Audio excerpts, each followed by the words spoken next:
Shoshilinch xabar. Bugun O'zbekistonda ob-havoning qanday bo'lishi aytildi. O'zgidromet 20-mart kuni kuzatiladigan ob-havo ma'lumotlarini e'lon qildi. Unga ko'ra, Toshkent shahrida havo biroz bulutli bo'ladi, yog'ingarchilik kutilmaydi. Shamol sharqdan 3-8 metr sekund tezlikda esadi.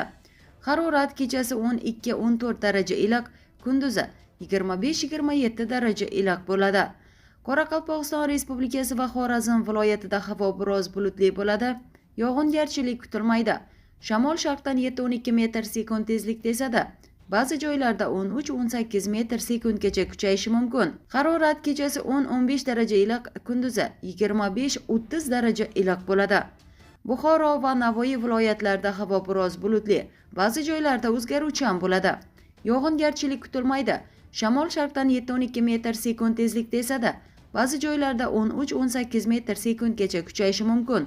Harorat kechasi 10-15 daraja iliq, kunduzi 25-30 daraja iliq bo'ladi. Toshkent, Sirdaryo, Samarqand, Jizzax viloyatlarida ham havo biroz bulutli, ba'zi joylarda o'zgaruvchan bo'ladi. Yog'ingarchilik kutilmaydi.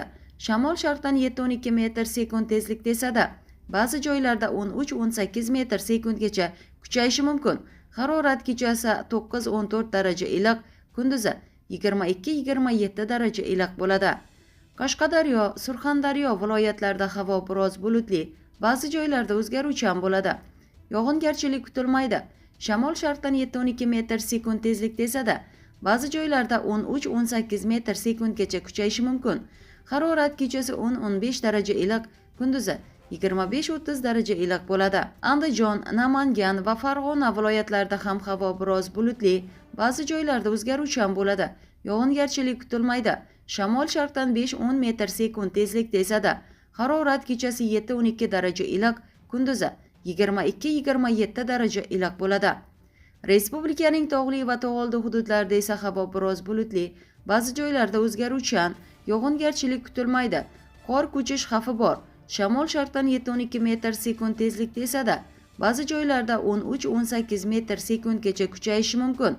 Harorat kechasi 3-8 daraja iliq, kunduzi 15-20 daraja iliq bo'ladi.